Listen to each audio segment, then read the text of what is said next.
The contents of this show are for educational, informational, and entertainment purposes only.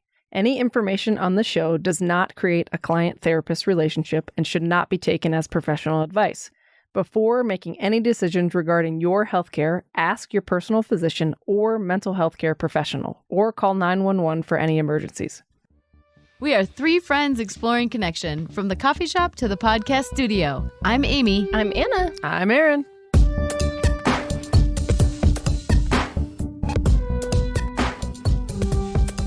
This episode contains sensitive topics, so this is your official trigger warning. Okay, so today we have Feather Berkower. We are so excited. She is with ParentingSafeChildren.com. Feather is a licensed clinical social worker and holds a master's of social welfare from the University of California, Berkeley. She has been a leader in child sexual abuse prevention since 1985 and has educated nearly 150,000 school children, parents, and youth professionals. Her well-regarded workshop, Parenting Safe Children, empowers adults to keep children safe from sexual assault. Feather co-authored Off Limits, a parenting book that will change the way you think about keeping children safe. It is available on her website, and she presents in schools, youth organizations, parenting groups, and businesses nationwide. Feather is also available for private consultation at an hourly rate. And we are so excited to have Feather on today because of the connection to keeping kids safe. And I was really interested in having Feather on because reading her book, I noticed that so many parents don't trust that inner gut instinct. And so I really wanted to talk to you, Feather, personally about how parents can trust that inner gut instinct. So the connection to that instinct. So Feather, thank you so much for being here.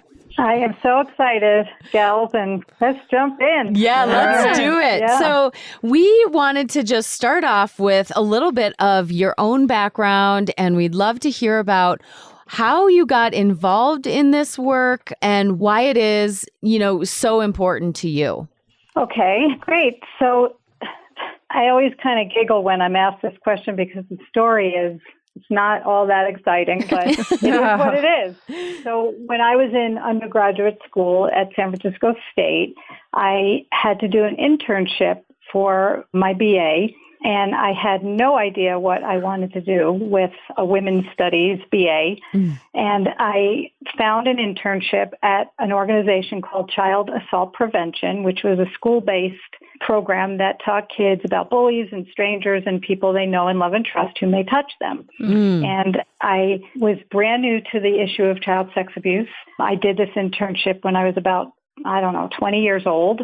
And I can't tell you why, but something was sparked in me. Something moved me so much that I knew I had to do this work. Simultaneously, I had seen a movie on TV, a made-for-TV movie, which was called something about Amelia, about a 10-year-old girl who was being incested by her father. And at the end of this 2-hour movie, I turned to my roommate and said, that's my life work. Wow. And I just decided in that moment, and I've been doing it ever since. Wow. Wow. That is really, that's an intense calling. And so clear, it sounds like, that you knew what you had to do. Yeah. Well, I can personally say so. I attended one of your in-person workshops, and I know for me, it was a whole new perspective that I had never gotten exposure to before. And I think, I was just so grateful for everything that you kind of brought to the attention of the attendees. So I'm wondering if, from your work and the workshops, if you can talk a little bit about, and I don't know, I know we had talked about a warning that maybe we wanted to give our listeners. Was there some? Yeah, actually, I like to call it an acknowledgement that there are survivors joining us today. There are people listening who have experienced child sex assault because the numbers and the prevalence is so high. It's 1 in 3 girls and 6 boys by the age of 18. So Wow. Did you say 1 in 3 girls? 1 in 3 girls and 1 in 6 boys by the age of 18 will be sexually abused. Wow. Yeah.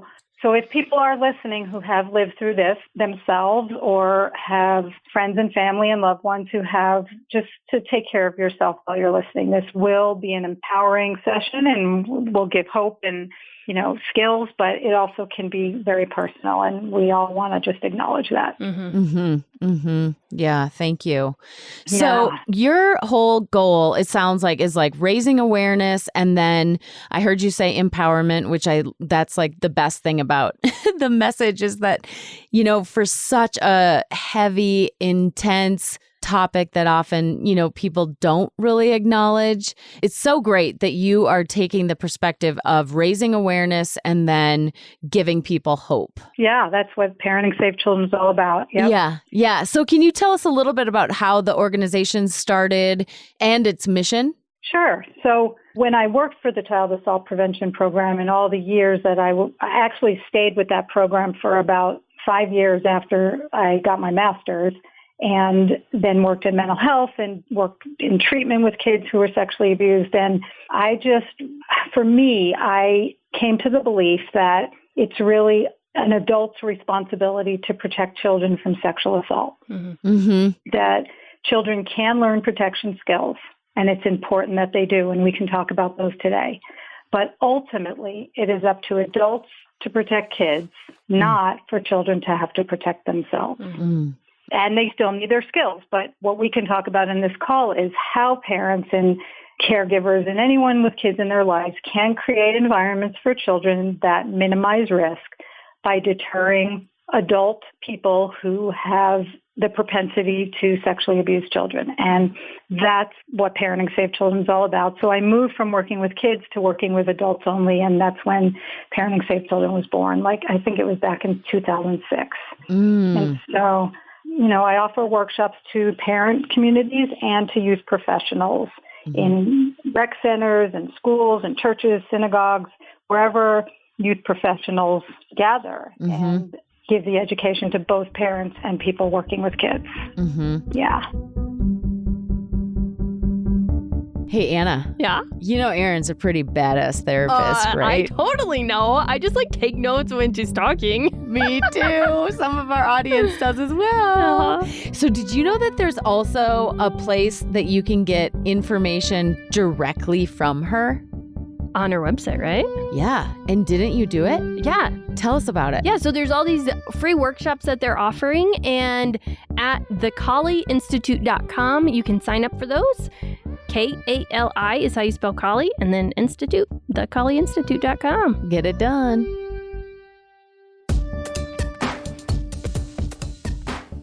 The thing that really struck me about your book is I feel like when I became a parent, this was my number one fear of keeping my son safe. And then actually Amy introduced me to you and your work. And she was like, oh my gosh, I went to this workshop and I immediately went and got the book and I devoured it. And the thing that was so different about your approach is that I feel like so many times people talk about it's such a huge fear. It's such this thing that can't be stopped in a way. At least that's how I thought of it before. And so reading the book, it was wow, there are actually things I can do as a parent. And the book presented it in such a way that it was here are actual tips and practical advice on things that you can do as a parent and as a caregiver. I'm so glad to hear that. And it was it gave me so much hope. It was this isn't something that my son just has to be a victim to or So from then on, I tell every single person about it. I even have a friend who I gave her the book and it's a very sensitive topic for her. So I redacted it.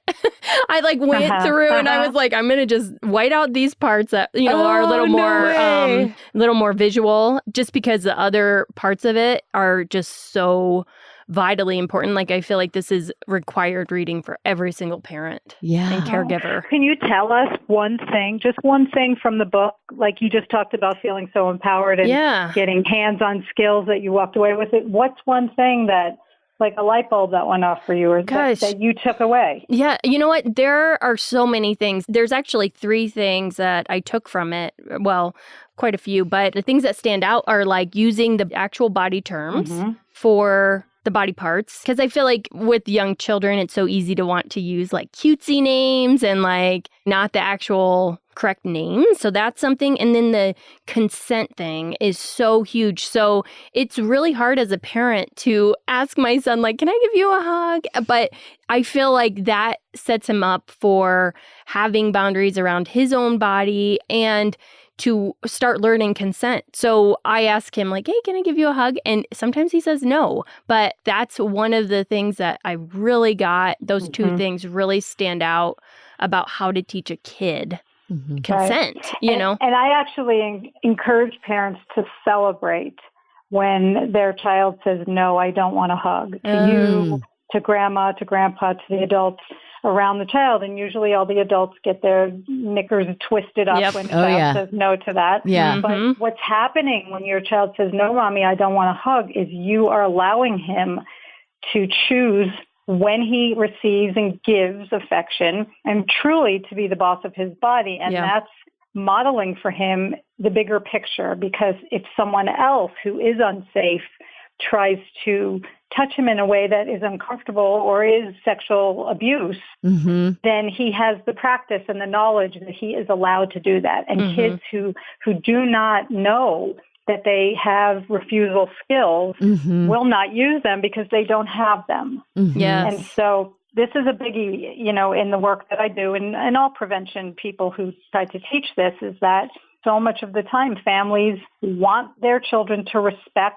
and be polite for their relatives and use their bodies to show that politeness. And that is one of the biggest vulnerabilities that a sex offender looks for. Yeah, that reminds me of, there's this podcast I really like. I'm not sure if you're familiar with it, Feather. It's called My Favorite Murder. And they have, it's kind of silly, but they have this saying, and it's F politeness. And it actually empowers women and people to forego the ideas of being polite in the effort to really trust their gut and say, like, this isn't a situation where I need to be polite here. This is a situation where I need to stand up and trust my gut. And be safe. And be safe. Yeah, exactly. And the way you teach that to a 5-year-old, because my guess is all three of you want your kids to be polite and have manners and follow rules. Most people want that. So it doesn't mean you can't teach manners and politeness, but it's just super important to give children from young ages an exception to the obey authority rule. And that when you're teaching, and you can do that through what if games, like, teaching a child, yes, they listen to the teacher when the teacher says, do your spelling words. And how you can present it is, what if your teacher asks you to sit at your desk and do your spelling words? So you guys answer. What should your child do? Listen. Do the spelling words. Work on spelling. Right. Yeah. And what if your babysitter, and this is how you can present it to a child, what if your babysitter says, why don't you brush your teeth and get ready for bed? What should you do? Brush your teeth and get ready for bed. Right. And what if your babysitter says, let's get naked and roll around in bed together before you go to sleep? What should you do? No. No, say no, and go and tell someone. Tell. But how does a child know the difference between saying no to brushing teeth and rolling around naked in a bed if all a parent ever teaches is you listen to the babysitter, she's the boss. Listen to the teacher, she's in charge. Right. So what I recommend is, if you're so inclined to tell your child to listen and follow rules and do what the adult says because the adult is the adult, then if you truly want to reduce the risk of sex abuse, you must give them an exception. Yeah. Yes, you listen to the teacher. Yes, you listen to grandpa. Except, and the exception is, except if your body's safety rules get broken, and we can talk about what those are, or if anyone ever asks you to do anything unsafe, you have my permission to say no and go and tell. Now, do anything safe is maybe a large concept, so get specific with kids. Ask you to touch private parts. Ask you to look at naked pictures on a computer. Asks you to steal. Cheat on a test, lie. It's not just about sex abuse. That's right? So good. Yeah. So you bring it all in. Yeah. Right. You weave it all in. Yeah.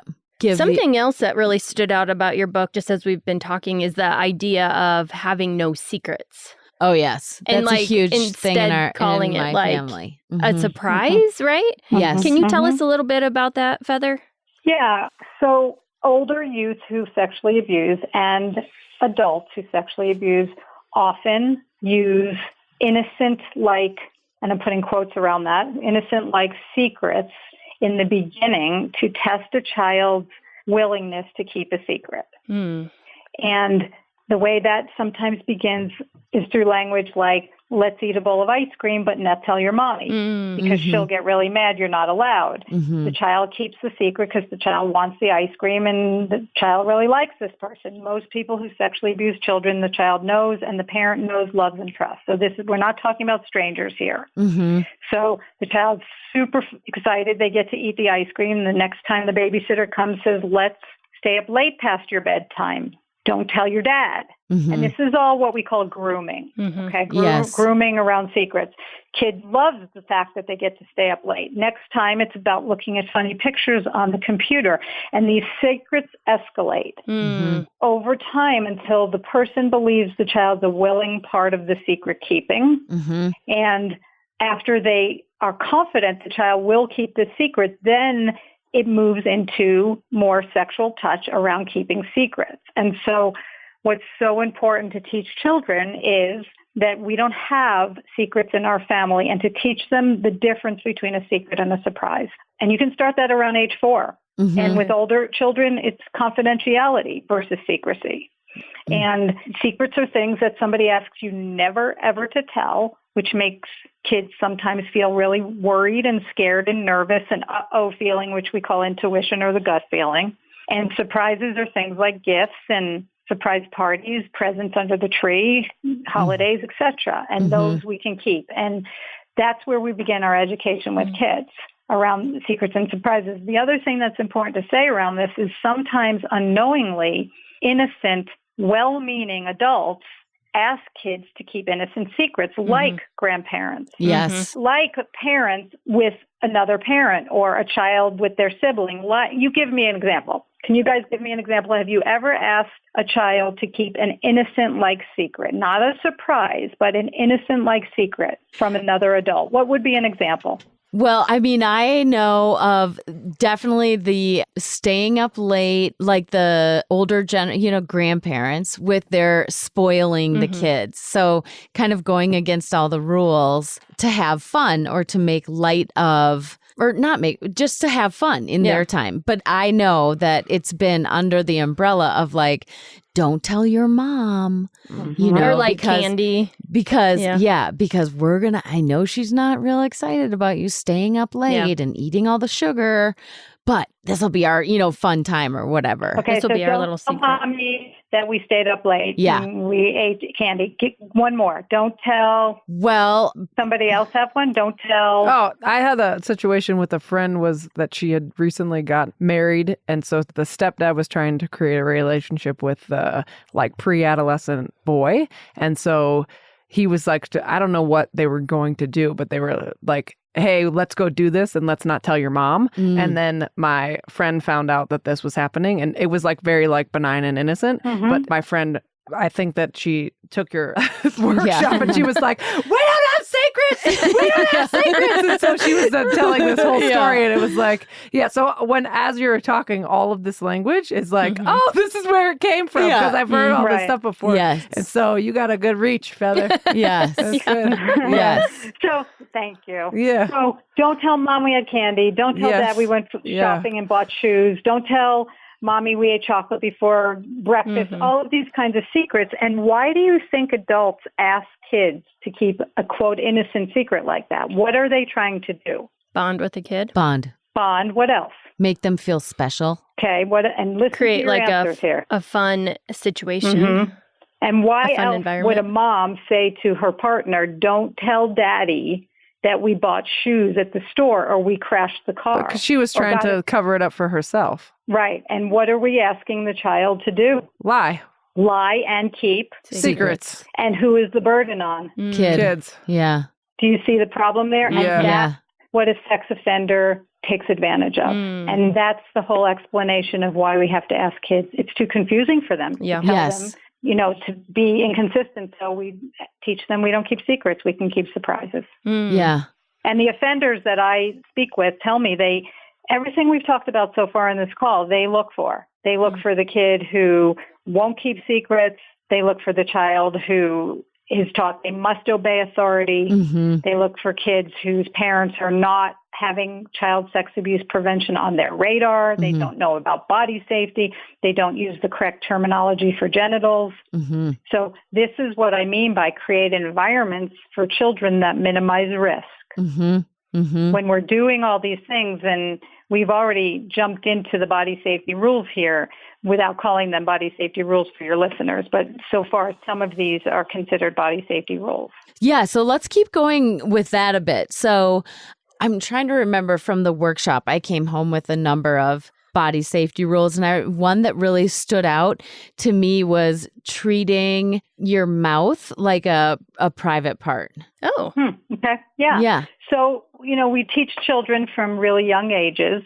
No one's allowed to touch the private areas of your body. And I use the umbrella term private areas in my workshops, which is an acceptable term, but it's super important to tell kids that means your vagina, your vulva, your testicles, your penis, your buttocks, your anus, your nipples, your mouth. And the mouth is included because sexual organs are put into children's mouths. I know that's graphic and hard for people to hear, but that's why we include the mouth in can be a private area. Yeah. So the body safety rules are no one's allowed to touch the private areas of your body. You don't touch other people's private parts. You can touch your own private areas when you're in private. And then you begin to teach children what private means when they're by themselves or in a bathroom or in their bed. It's perfectly fine when they're not with other people and exposing their genitals. And those body safety rules are as applicable for a 4-year-old as they are for a 14-year-old because the truth is that it's actually not true that no one's ever allowed to touch your private parts. That conversation changes as kids develop and grow. Right. So at 14, the body safety rule will be no one's allowed to touch the private areas of your body without your permission. And you don't touch others without their permission, but the concept remains the same. So those are the start of the 3 body safety touching rules. And then there's the rule of secrets. We don't keep secrets. We have surprises. Other rules I suggest we touched on earlier around allowing children to choose if and when and whom they give hugs and kisses to and receive them from. Yes. And that's a 2-way street. So they need permission from their friends and other people to give hugs as well. Because some children are really affectionate and they'll run up to their friends and hug and squeeze and smooch, and their friend might not feel comfortable with that. So the rule about everybody is the boss of their own body and gets to choose hugs and kisses is a 2-way street. Does that make sense? Yes. Yeah. So that brings up a question. So I was talking to some friends and family members and just asking them. I told them, I was like, I'm so excited to talk to Feather, and, they all know about your book and stuff. I'm like, do you have any questions that we have to ask? And so the question was brought up about just that very thing, a very affectionate child who's loving and full of life, and there is like a boundary that's getting crossed with this child being very affectionate, in particular, to adult males. So what would you say to that person as a parent? And the concern is not wanting to squash her liveliness or her love or her spirit. Absolutely. And to me, it doesn't matter if it's a male or a female that she's being affectionate with, because men and women both can sexually abuse children. But I understand a parent's concern about adult males. So what I would say to her is the same thing I just said, which is it's a perfect teachable moment to teach her child that they are the boss of their own body, and so is everybody else. Okay. So before this child runs up and sits on someone's lap or starts to hug and kiss, they need to make sure that person is okay with it. And it might feel stilted and awkward, but that's what adolescents say when they become sexual. I don't want to have to ask every minute if I can now kiss or touch, but actually that's what keeps us all safe. And if we can normalize the conversation, we can start this at 3 and 4 years old. So I don't think it needs to be a big deal for the parent, and absolutely not squash this child's love and affection. You don't have to do that. It's just about boundaries. Yeah. Okay. Yeah. That's so good, Feather. Yeah. One thing that is interesting in that scenario, Anna, is also, again, thinking about it in terms of the adult's responsibility. And it just made me think of like, well, I wonder if also it's just as important for that adult to have an adult conversation, reminding that adult, like, hey, here's our body rules, like you're frankly like the child is the boss of the child's body and you're the boss of your body. So as much as that adult can also model the boundary and just use. Well, so it's interesting. I have been in the position where I'm the recipient of a child that's not mine being very overly affectionate to me. And it's like, it's hard when you're not like necessarily in the position as a parent. But I mean, what would you say in that situation to the kid when it's like you're not necessarily in the position of, I don't know. Do you mean if a child is hugging and being like all up in your business and you're like, how old is the child? Like 5, 6. Okay. How about if you squatted down and got to their level and said, it's so nice to see you and it looks like you're so happy right now. And you know what? Just say how you feel. How about we shake hands, or how about a high five, or how about a fist bump? Because I actually don't want to hug right now. Okay. And so we risk the child having hurt feelings, but I think it's the delivery. Okay. Because the truth is, if you are uncomfortable, you get to model for a child saying, I'm uncomfortable. Okay. And it doesn't mean you're a bad person. It doesn't mean you're not lovable. It doesn't mean you did a bad thing, but let's say hello this way instead. Okay. And then if they keep doing it, do you just keep having that conversation? Yeah, you talk about body safety rules. You introduce the concept. I mean, hopefully the parent is doing that anyway. I mean, if the child doesn't have boundaries and can't be redirected, you need to look at that probably in a different light. Like, why? What's going on with this child? What are they needing they're not getting? So here's the perfect opportunity to segue into this prevention team that I teach about in my workshops. Great. So, you have an opportunity right there to share how you teach your child body safety rules and what that means, and asking that parent if they ever have discussed these topics with their child. And you approach it in a really kind and informative way, not where you're coming off as a know-it-all or judgmental or anything like that, because nobody wants to, be in that kind of situation. So in the work that I do, I teach parents and youth professionals everything we've just talked about, the facts about child sex abuse, how it happens through grooming, how a person gets to know a child and their family, if it's the offender is not the parent, how they groom the child, how they build these friendships, and then the body safety rules. But the most important part for prevention is now taking all of that knowledge around grooming, around age-appropriate sex behavior, and around those body safety rules, and sharing that with all of your caregivers. And I mean every person that you leave your child in the care of and you drive away from. So that means having conversations with your kids' play date parents, their coaches, gymnastics teachers, their school teachers, nannies, babysitters, your own family members, older youth who might babysit, anyone if you imagine your kids in the middle and then around your child, there's a circle of adults and older youth who care for your kids. That's your prevention team, but you handpick who those people are. This is a concept. It's a concept that takes a lot of energy and a lot of commitment, but it's the way we can prevent this. And I speak with sex offenders about this regularly.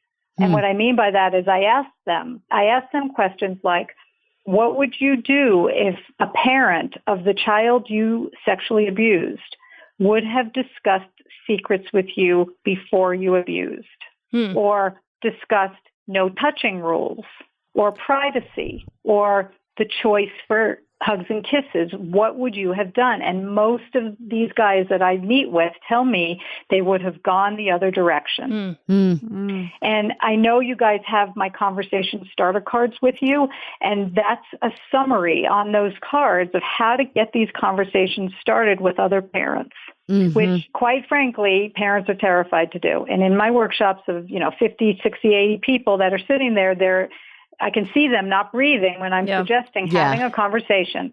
But I will say over and over, and we actually haven't discussed this in this call, is, are you willing to feel a little uncomfortable by having these conversations so your child never has to? That's so and I mean, never has to live it. That's so good. So do you think it's that uncomfortableness or the fear of feeling awkward? Do you think that's the reason why adults don't act on the red flag or hair standing up on their arms? If they get a weird vibe and do you think that's why they're not acting on it?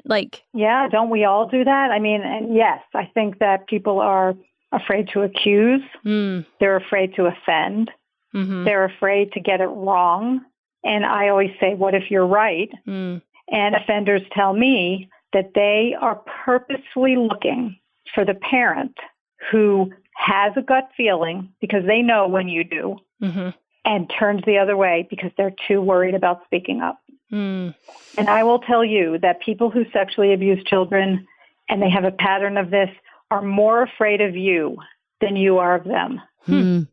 Wow. They are terrified for you to say, you know what, in our family, we don't tickle. Could you please stop? Which, in my opinion, you guys tell me, that's not offensive, that's not accusatory, and that's not off-putting. Do you agree, you all, that you have the right to say to someone, hey, I feel really uncomfortable with the way you're tickling my child? Yes. We have a rule in our home that we don't tickle. Or we have a rule in our home that doors stay open. Yes. Or my child's allowed to choose kisses. When you see these things happening, if you ever do, and we don't say anything to them, that's giving a green light to that person to push the boundary. And this is the most fascinating part of sitting with sex offenders and talking with them. And so building this prevention team, to me, is the crux of prevention. It's making a commitment in your parenting that you will have a conversation no matter how much your heart is pounding and your palms are sweating, that you will kindly and proactively say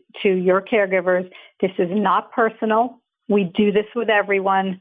I'd love to talk to you about these boundaries in our home and learn the boundaries in your home. Let's say if it's a play date or if it's a gymnastics school. You tell me, do you have the right to ask the administration of gymnastics or a camp what their child sex abuse prevention policies are to keep kids safe? Do you have that right? Yes. Yeah.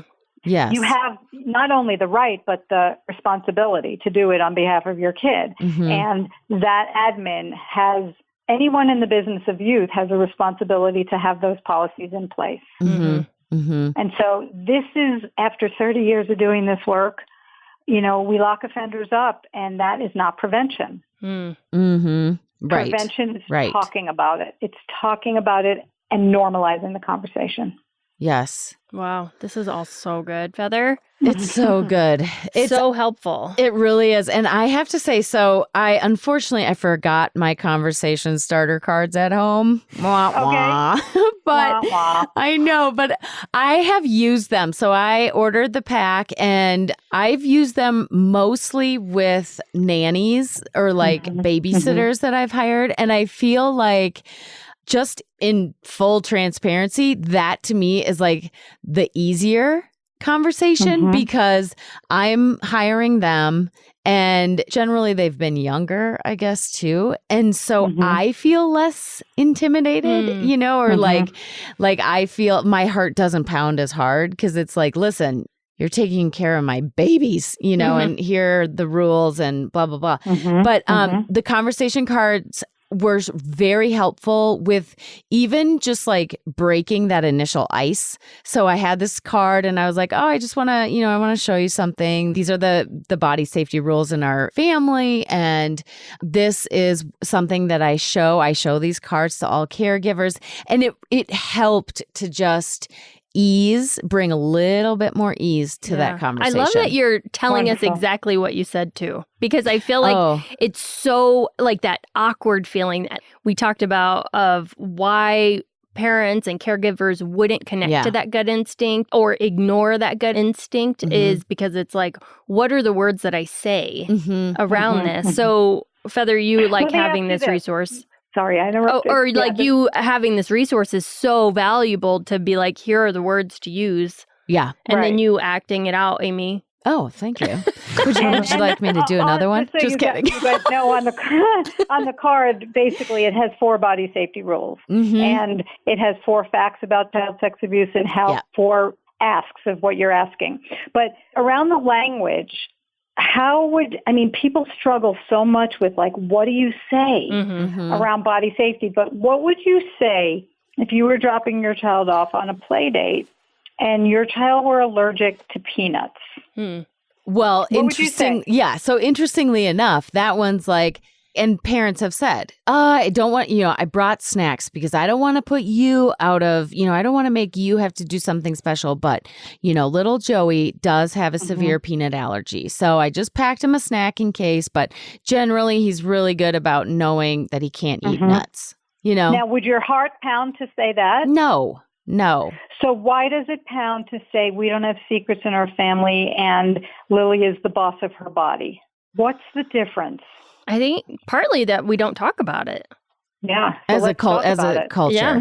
Right. It's just ugh. Well, also these conversations seem to have them way beforehand in prevention. This is just what I talk to people about instead of waiting for you have a feeling that something happened. That's a way easier conversation than this is we have body safety rules and this is how we go about it rather than I think you sexually abused my kid. Yeah. But I think that's the thing is that it is I feel oh my God, I'm not accusing you of being a sexual abuser, but I just need to tell you these are our body safety rules. I think that's also why it's way harder to have that conversation than a peanut conversation, because I feel it's so easy that someone could be what the hell? Why are you even telling me this? Let's play it out. Let's play it out in terms of a play date, because that's the one where it seems like people are most nervous. Is that true? I mean, you're more nervous with that than you are with the babysitter and with the school, et cetera. So let's say I say to Amy, and I don't know your child's name. I'm going to make up a name. I say and we're not best friends and we're not strangers. We're hanging out maybe on the schoolyard volunteering, or we're in the classroom or the parking lot or whatever. And I say to you, hey, Amy, Lily and Sammy have become such great friends in first grade. And all Lily ever does is ask if Sammy can come over on a play date. We'd love to have Sammy over next Wednesday. Would you like to drop him off and have a play date? Lily would love that. Okay, so I'm encouraging parents, just like you would say, here's my car seat. Sammy is allergic to peanuts. What time should I pick him up? Whatever is important to you to begin a conversation. And you don't even have to jump in and start with body safety rules, but to make this a priority before you send your child to someone else's home or have them in your home. So one of the 3 of you, how might you break the ice? Eventually, I'll give some language here. Yeah. I almost think just calling out the awkwardness, exactly. Hey, this is super awkward, but this is something we do. I do it with everybody. These are our rules. We have body safety rules in our home. Or Feather is a badass, maybe. And I say, and I'm the parent, I'm standing there with you on the playground, and you say, okay, well, we have body safety rules in our home. And I say, what's that? Well, honestly, I always talk about you. So I'm have you heard of Feather Berkower? Because I went to this workshop, and it is amazing to me how many people, I know you're in the Denver Boulder area and that's where you give your workshops, but your name, I feel is very well known. So many families or moms that I have talked to, they'll be oh yeah, I know Feather. And I'll say, well, I really, I believe in what she says. And we've taken a lot of those her suggestions and made them our own. So my kids have body safety rules, which basically means they are the boss of their bodies. They're allowed to say no. They are, if they're uncomfortable, but then also they're the only ones who can touch their bodies. We also have a no close off play date or playtime rule. What else? Oh, play with doors open. And I think that's generally. And all that is perfect. And thank you for tooting my horn. Yeah, but it's true. What if the person has never heard of parenting safe children? Let me propose this to you. Okay. And all that's great. Those are the body safety rules you're eventually going to get to. Okay. The first thing I want to say is this is a two-way street, and it's not about an interrogation. It's about a conversation. So let's say you've said to me, hey, Feather, would you like to bring Lily over to play? next week with Sammy. We would love to have her. Okay, Mm-hmm. you're asking me. Okay. Tell me how this sounds to make your heart pound less. What if I said something like, well, thank you so much, Amy, for inviting Lily over. She's so excited to come. She talks about Sammy all the time also. We've never had a play date before. And, Lily's never been to your house. Sammy's never been to our house. So I was wondering if before the kids had a play date, you would be willing to talk about some of the rules in your home so I can make sure Lily can follow them. And you can learn some of the rules in our home and how we do play dates. I can get to know what's important to you and vice versa. And we can make sure the kids are safe. Would you be willing to talk about some of those topics? That's good. Does that feel offensive? Not at all. Well, especially because you're asking them first. Exactly. Like about their rules. So Exactly. then of course they're going to reciprocate and be like, well, what are yours? Right. And if someone says to you, man, you're high maintenance, or what are you talking about? Or no, I'm not interested, in so many words, then you have just screened whether this person is part of your prevention team or not. And that's where it gets hard to say, you know what? Thank you for the invitation, but I'm not comfortable. If the person says, no, I don't want it, no, this is not important to me, or patronizes, which most people won't if you approach it that way. Right. If now Amy says to me, sure, that sounds great. What did you have in mind? And I say, well, first of all, we do this with everyone. Lily right now is going through a stage where she's potty training and she loves to rip her clothes off and run around naked. So would you do your best to help me keep her clothes on? Because she loves to take them off. Does that sound offensive? No. Okay.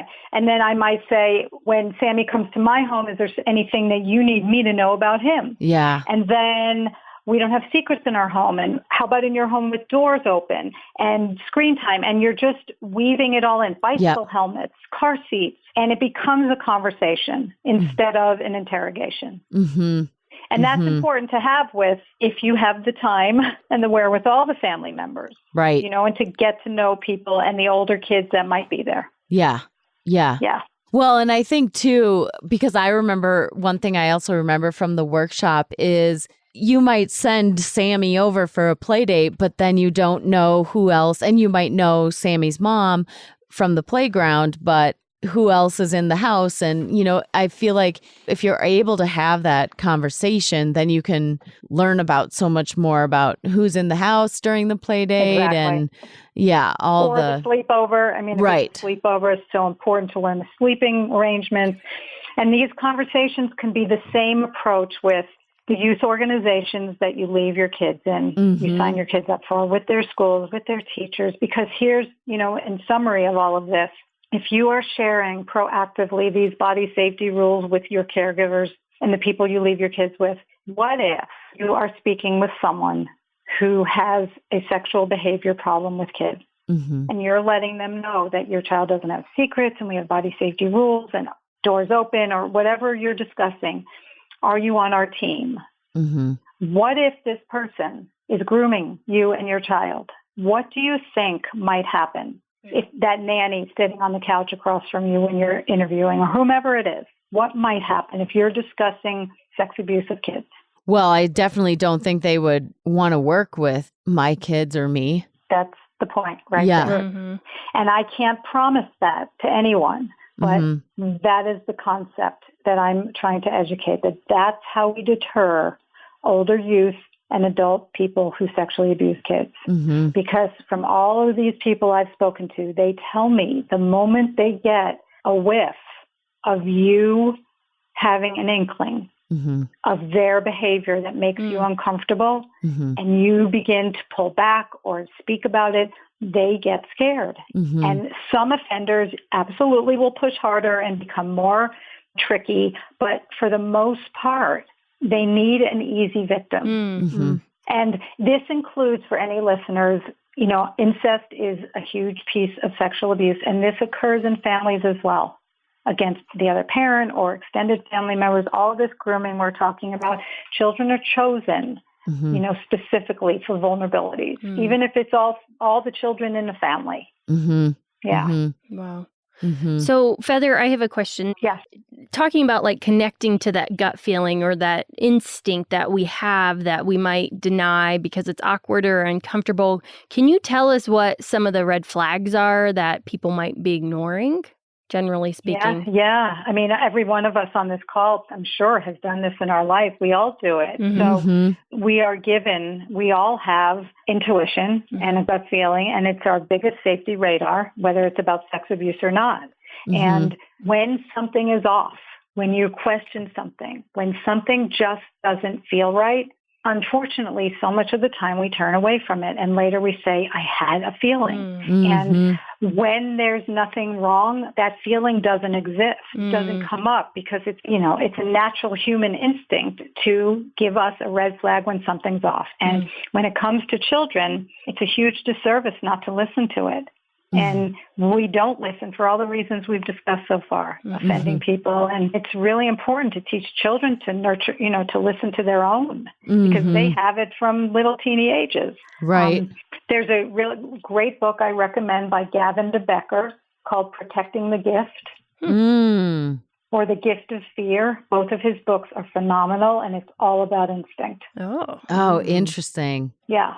Yeah. Protecting the gift. Protecting the gift and the gift of fear. Wow. And that doesn't mean we have to live in fear. That's not what that's about. It's about when something doesn't feel right. You're with your child at a swimming class and something just doesn't feel right with another child or with the instructor. Parents do not need to explain why and have a reason.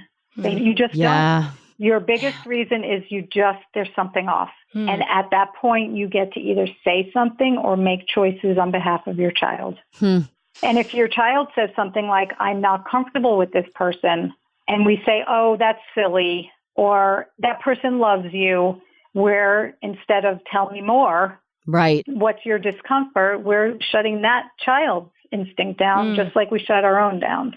Yeah. So that brings up another question I have. How, like false reporting, is that something, how common is that? What do you guys think? I don't think it's common at all. False reporting? Yeah, like a kid saying to the parent, like someone touched me inappropriately, or I just don't like this person, or something like that. Like I don't think it's common at all. Young children cannot fabricate details about sex because they wouldn't know otherwise. Right. And acts that they don't know about. Teenagers absolutely can, but there's a very low motive.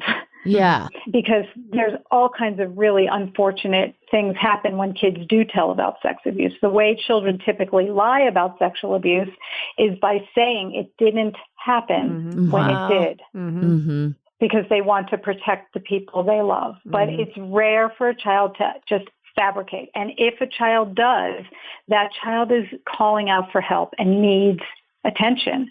Sometimes they will change the story to say this person touched me versus this person because they're so afraid to tell the truth about who really did it because it's someone they love. But fabrication is very uncommon. Okay. It can happen, but it rarely does. Yeah. Okay. Wow. Well, this is so many good nuggets. We usually end our podcast with a challenge or a little nugget, and we have so many of them. I think that we could leave our audience with. Feather, I wanted to ask you too, is there anything that we should have asked you about that we didn't? Good question, Anna. There's so much, but on that, I think one other topic we really didn't touch on that people can get in my book, or they can, the workshops that I present in Boulder, Denver area are available online for people who live outside of Colorado, all over the world. It's the same exact workshop as the live workshop with the materials, super affordable. ParentingSafeChildren.com, just register for the workshop. But one area is to talk about age-appropriate sexual behavior in children versus concerning acting out behavior, because there is a direct link between children who are properly educated and nurtured in their sexual development and given information about their own bodies, other people's bodies, and about sex from the moment they ask, and even before they ask, because it's a parent's responsibility to keep kids safe, and that means giving them correct information. Right. And there's a direct link between kids who don't get that and sex abuse. So I think it's really important to talk about that topic next time if we do this again, and pornography, because the average age that children are exposed to porn on a device is between 8 and 11 years old. Wow. So, we can talk about that next time. All that information you can find on my website also. And I have to say too, the book list. The book list. So I bought, so many of the books on there about how to have the conversations with young kids, however old, all ages, to start sex education, basically with your own kids.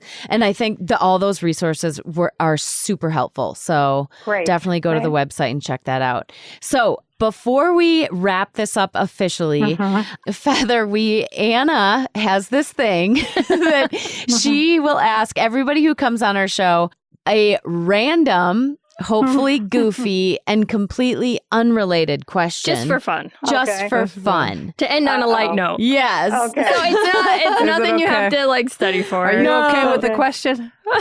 Be easy on me. All right. Okay, you ready? Okay, would you rather eat a small can of cat food or would you rather eat 2 rotten tomatoes? Oh my God, Anna. Aaron always I turn my nose up when I'm like, where did you get this, Anna? That's a hard one. Yeah. I don't eat tomatoes because I don't eat lectins, and I don't know if anyone knows what that is. Yeah. Yep. But between the two, definitely the tomato. That says a lot. There you go. All right. Well, Feather, thank you again. Thank you so much for all the work that you're doing. Thank you. And thanks on behalf of all the children out there and all the parents. I mean, really, truly. Oh my gosh. And so much practical info and advice, and it's totally a game changer. Mm-hmm. Yeah. I'm so glad. I'm so glad it's valuable. Yes. And thanks for thinking of me and having me join you guys. Yeah, it was great. Thanks again. Thank you, we'll be Feather, in touch, so much. hopefully, to schedule another one. Okay. That's good. All right. Thank you. All right. Thank you. Have a great Bye. day. Bye-bye. You too. Bye-bye. Bye. Okay, so we talk about connection. That's what our deal is here. So we have a 6-step roadmap for instant connection. You can get that at connectionroadmap.com. It will give you the hookup on what to do to get instantly connected with people in this world. Thanks for listening. You can find more about this episode and a way to connect to the community at lessalonepodcast.com. And if you like us, don't forget to subscribe and be sure to leave a review. It helps other people find us and could be just what they need.